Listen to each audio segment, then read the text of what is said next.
How's it going out there? Welcome to Stock Talk with Mike.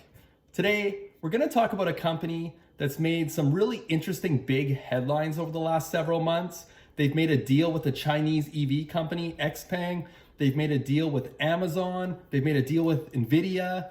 And I think it'd be a really interesting speculative play on the EV market, on autonomous driving and the Internet of Things software. And I think this company is just still broadly misunderstood for what their core business is today. And that company is BlackBerry. All right, well, looking back at the historical chart of BlackBerry, it sort of tells the story. And most people know BlackBerry as the smartphone company that just didn't take the threat of Apple seriously and ultimately just got totally squashed by their competition, Apple. Back in their heyday around 2008, 2009, they were about a $80 billion company, trading about $145 a share. And they quickly tumbled, first quickly and then a little bit slower, down to about a $5 billion company. So just a mere fraction of what they are, trading at under $10 a share. And I'm gonna get into what's interesting sort of about BlackBerry now. But one thing to note is that it's traded pretty much sideways over the last several years. And whenever some good news does come out, it's like clockwork. The stock will shoot up pretty aggressively, 10, 20%, like a good earnings call or some interesting headlines.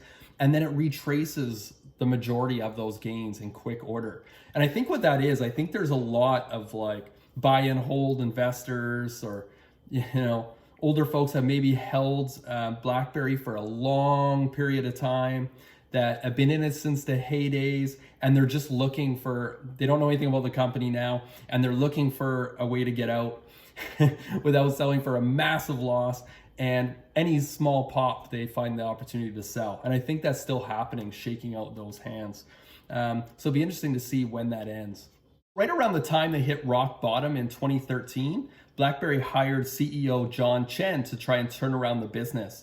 And he has a bit of a history or reputation as a turnaround artist, because with Sybase, the electronic database company, he took the helm way back in 1997, and over a period of 13 years, completely transformed the business, cut expenses, and then slowly began to build revenue to where they eventually sold that company for $5.8 billion. So it took 13 years, but it was a huge turnaround. And so I think there's still some optimism that he'll be able to do that with BlackBerry. Today, BlackBerry is a leader in software and operating systems for the Internet of Things. Everything's connected now, right? Like everything's got sensors and data points, and then there's exchange of information. BlackBerry ensures that's done safely and securely. They're in everything from medical devices, autonomy and robotics, green energy, think wind turbines. And I think the biggest opportunity moving forward, they're also in connected vehicles, which is a massive market, and then also autonomy and electric vehicle applications through their QNX and their cloud-based Ivy platform. Believe it or not, BlackBerry's QNX software is in 175 million cars already to date. To put that in perspective, there's about 285 million cars in the United States. So just a massive number. And they actually work with 19 of the top 25 EV automakers. And as far as, so they're actually, I mentioned all those, they're Internet of Things, but they're also a leader in like cybersecurity software as well, endpoint protection with machine learning and AI applications as well. Can't forget that component too. So they work with 18 of the top 20 G20 governments. They work out of 9 of the top global banks and 9 of the top 10 automakers in the world. And you can see a list of some of the big partners here. So as I mentioned, there's been lots of news headlines around BlackBerry. And I think for example, this announcement with XPeng was with any other company other than BlackBerry with their long history, it would have got a lot more attention, a lot more uptake. But BlackBerry announced an autonomous driving domain controller developed in conjunction with Desay SV Automotive and officially mass-produced in the XPeng P7 as the operating system for the IPU03 QNX, which is BlackBerry's operating system for safety. Powers the XPeng P7's intelligent driving system. Going on further here, Our relationship with BlackBerry QNX allows both companies to improve our product advantages in the field of autonomous driving with a view to providing car manufacturers and users with safe, high performance, and smart mobility solutions. QNX software is really what is curating all those data points of this really technologically advanced vehicle and their autonomous driving advances. So pretty interesting stuff. So this story did get a little more traction. Their partnership with Amazon Web Services, I guess because it's Amazon, but BlackBerry announced a multi-year global agreement to develop and market BlackBerry's intelligent vehicle data platform, Ivy. So this is a new platform. BlackBerry Ivy is scalable, cloud-connected software platform that will allow automakers to provide a consistent and secure way to read vehicle sensor data, normalize it, and create actionable insights from the data both locally in the vehicle and in the cloud. Makers will be able to deliver new features, functionality, and performance to customers over the lifetime of their cloud-connected vehicle. I like some of the examples of where this could be used, and I find this one interesting. Electric vehicles could choose to share their car's battery information with third-party charging networks to proactively reserve a charging connector and tailor charging time according to the driver's current location and travel plans. So think if we get to where we have full autonomy, you could go drive to a charger and the charger knew that the vehicle was coming and how long it was going to need to charge for, how efficient that process could be. All right, I don't want to read too much to you, but they also, BlackBerry just presented on January 12th at the JP Morgan Tech Auto Conference, and there were some interesting conversations there as well. This is just their comments, John Wall's comments around the total addressable market. He says, cars are getting more connected. We have electrification and we have automation. Vehicle software is starting to play a bigger and bigger role. It's estimated that by 2030, 50% of the vehicle's BOM will be, so that's a build merchandise, will be electronics. And of that, 30% would be software. So BlackBerry and Ivy and QNX being a leader in the software side of things, they're really, really well positioned as a leader in sort of that secure data management. And that security piece is so important when we're talking about autonomy in vehicles. Like, could you imagine if there was some kind of cyber attack on your vehicle? And that's one thing BlackBerry did well, and that's why even their phones were used by government, is they were the most secure offering. So they've actually used the knowledge they've learned from their legacy business and applied it to their software in that respect.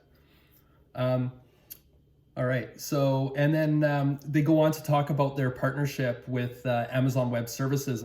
The idea with Ivy is to create middleware, basically a translator that goes into the vehicle. We're talking directly to the sensors within the vehicle. We use either machine learning, and that's where Amazon comes in, and then also their cloud side of things, or other processing to normalize the data into what we call synthetic sensors.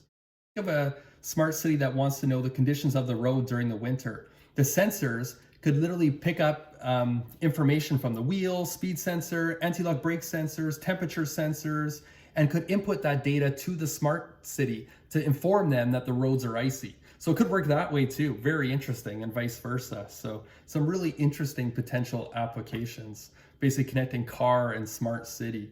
Pretty cool stuff. They go on to talk more about the partnership. This is part of the reason that Amazon Web Services is very interested in working with us. We've never held up a startup production, and we have very, very strong relationship with top automakers. So it really does sound like a really good partnership. And they go on to talk about how it's a true 50-50 partnership and how it's rare for Amazon. They do that with customers, but not so much typically with partners. So that kind of speaks to BlackBerry's technology in this area and how it complements Amazon and their machine learning and cloud. So they go on to talk about here that NVIDIA's partnership with NIO. So they're trying to get into if BlackBerry is going to work with NIO, and they ask them about Tesla as well. And they don't say specifically that they're going to work with NIO, but they say, I think most people know we have a very strong relationship with NVIDIA. As we announced a few years ago, the QNX is the foundational operating system of their Drive operating system offering. So that's pretty interesting. So they don't come out and say it because they just released with Amazon that they were partnering on this software December 1st. So it makes sense they're not coming out and saying all these new OEMs that they have signed up yet, right? But kind of interesting there, see how that plays out. The only comment they make about Tesla, to this point, Tesla could definitely be a customer of this. I'm not so sure about that. I know Elon Musk is pretty insistent on creating their own software. So in essence, they may be sort of a competitor, as BlackBerry is clearly the leader with almost every other car manufacturer out there, and a lot of the EV players as well. So it'll be interesting to see how that plays out. One other small piece from the interview that's interesting is that they speak to the opportunity within a vehicle. And typically there's been even in connected vehicles, there's been 2 or 3 controllers. But now moving forward, that is going to grow to 5, 6, or 7 controllers. So there may be more opportunity for more BlackBerry integrated software into these connected vehicles and into these vehicles with autonomy moving forward. So looking at their revenue, they've had mixed results over the last several quarters. You can see in Q3 fiscal 21, revenue was actually slightly down from Q3 of fiscal 2020, down from 185 million to 162 million on the quarter. It's on the software side, and down on licensing and other as well, but that doesn't matter too much. The licensing and other is actually their legacy patents and licensing related to their legacy smartphone business. And so expect that number to continue to depreciate over time. But right now, it's actually a good thing. It's helping fund their development of their growing software business, which is their focus moving forward. So I wouldn't worry too much about it declining, except for the fact that right now it's providing cash to fund the other areas of their business that are growing. It's like having this constant infusion of funds if they were more of a startup company. So I find that kind of an interesting dynamic. But if you look at the bottom line, you might see some funky results if they continue to sell patents or whatnot and revenues sharply decline. You definitely want to look at that licensing line and see if that's the cause. And I wouldn't worry too much about that other than the health of their balance sheets. What you want to focus on is what happens on the software and services side. So that's their Spark cybersecurity suite. That's their QNX software for embedded software. That's their Ivy platform with AWS.